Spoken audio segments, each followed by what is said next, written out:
मैं सत्कर्म का प्रमाण देने वाली भक्ति हूँ। मैं मानव को सत्कर्मी बनाने वाली पूजा हूँ। दिति संसार के पहले दैत्य वज्रांग को जन्म देकर उसे ब्रह्मदेव से अमरता एवं स्वर्ग सिंहासन प्राप्त करने के लिए प्रेरित करती है। देवर्षि नारद से ये समाचार सुनकर देवराज इंद्र चिंतित हो जाते हैं। श्री महागणेश की कृपा से देवी सरस्वती और देवी लक्ष्मी संसार पर कृपा करने के लिए उत्पन्न होती हैं।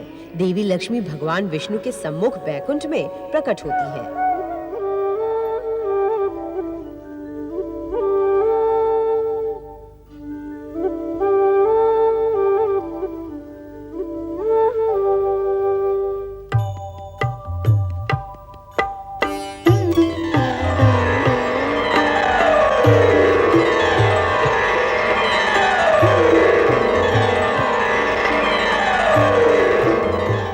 जगतपालक जगदीश्वर भगवान श्री हरि विष्णु, मैं आपकी चिर जीवन संगनी सागर कन्या महालक्ष्मी आपकी चरण सेवा में उपस्थित हूँ।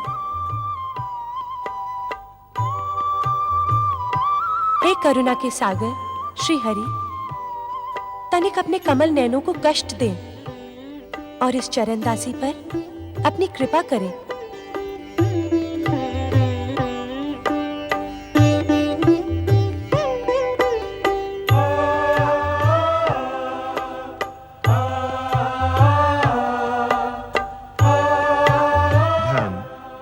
संपदा, वैभव तथा श्री की अधिष्ठात्री देवी महालक्ष्मी पधारें। आपका बैकुंठ में स्वागत है। सत्य तो यह है देवी महालक्ष्मी कि आपकी कृपा के अभाव में जगत पालन का हमारा निर्धारित कार्य सुचारू रूप से नहीं चल रहा था। आपको पाकर अब हम पूर्ण हुए हैं। कृपया अपना स्थान ग्रहण करें।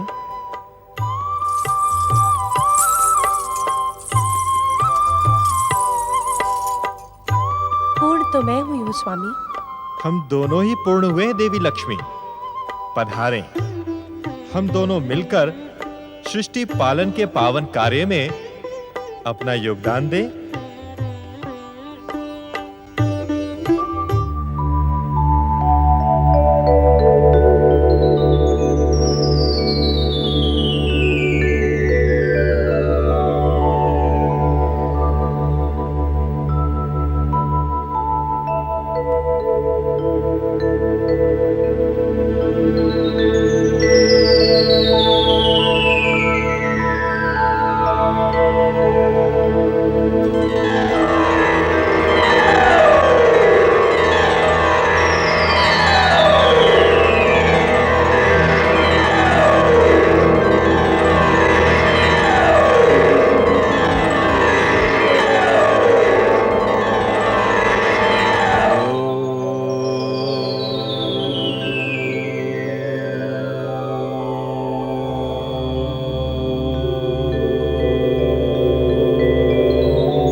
प्रणाम सृष्टि के रचनाकार ब्रह्मदेव।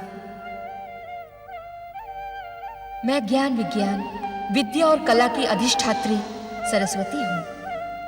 स्वामी, मैं परम देव श्री महागणेश की इच्छा अनुसार आपके श्रीमुख द्वारा प्रकट हुई हूँ। आपके दिव्य प्राकट्य से ये ब्रह्मलोक ही नहीं, अभी तो ये संसार ही संगीत में हो गया है। देवी, ज्ञान, विज्ञान, कला और संस्कृति के बिना मानव जीवन पशु के समान था, किंतु अब आपके आगमन के पश्चात मानवीय मूल्यों का पूर्ण विकास होगा। स्वामी, मुझे अपनी सहभागिनी, सहयोगिनी बनने की आज्ञा प्रदान करें, जिससे मैं आपकी अपेक्षा अनुसार सृष्टि के कार्य में आपको सहयोग दे सकूं।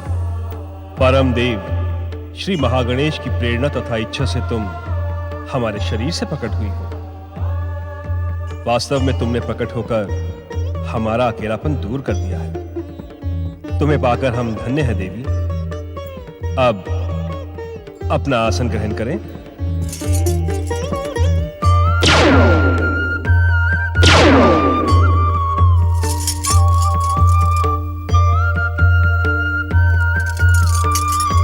सृष्टि के रचनाकार ब्रह्मदेव का साथ पाकर वास्तव में धन्य तो मैं हुई हूं स्वामी।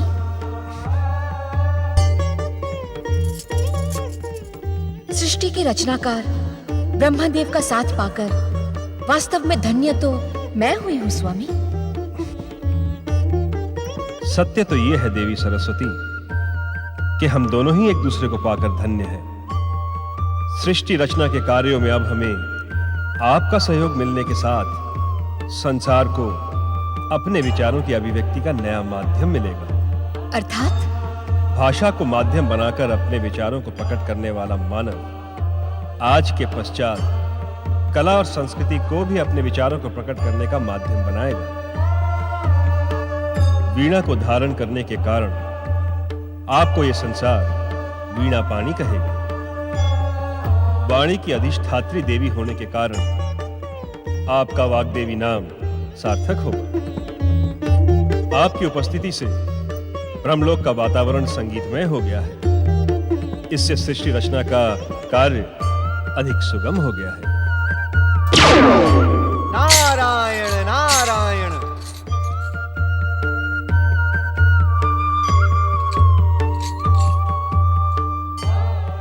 देवी सरस्वती, ये भगवत भक्ति का प्रचार करने वाले परम नारायण भक्त और हमारे मानस पुत्र देवर्षि नारद हैं। और आप स्वर्गाधिपति देवराज इंद्र।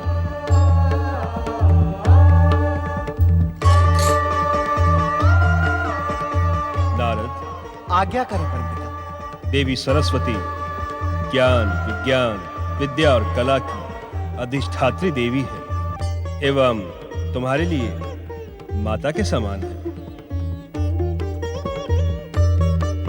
तुम्हारी ये वीणा इन्हीं के प्रकट ना होने के कारण ही अब तक मौन थी।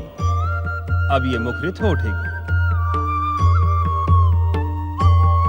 हमें आप दोनों के ब्रह्मलोक आने का उद्देश्य ज्ञात है। देवराज, देवताओं के ऋषि नारद की सूचना तथा ज्ञान पर संदेह प्रकट करना अनुचित है। मैं क्षमा प्रार्थी हूं परमपिता, किंतु क्या देवराज, दिति पुत्र वज्रांग की तपस्या से भयभीत होने की कोई आवश्यकता नहीं। अर्थात आप उसे वरदान देने नहीं जाएंगे? एक तपस्वी को उसकी तपस्या का प्रतिफल अर्थात वरदान देना हमारा परम पावन कर्तव्य है। नारायण नारायण। अपनी बात तनिक स्पष्ट करें परमपिता। नारद, वज्रांग हमसे वरदान प्राप्त कर अपनी माता की महत्वाकांक्षा पूर्ण करने के लिए स्वर्ग पर भी आक्रमण करेगा, किंतु क्या परमपिता? यदि तुम लोग बुद्धि और विवेक से कार्य करोगे तो वज्रांग के स्वर्ग अभियान का परिणाम भयानक नहीं होगा। तुम दोनों में पर्याप्त बुद्धि और विवेक है। इस संकट से मुक्ति प्राप्त करने के लिए तुम अपनी माता वाग्देवी की आराधना करो। वे अवश्य तुम पर कृपा करेंगी। कहने की आवश्यकता नहीं है देवराज, मेरी कृपा आपके साथ है। किंतु इस वज्रांग रूपी संकट पर विजय पाने के लिए आपको बुद्धि के साथ ही साथ युक्ति की भी आवश्यकता होगी। आप अपनी योजना पर विचार करें। समय आने पर आपको मेरा मार्गदर्शन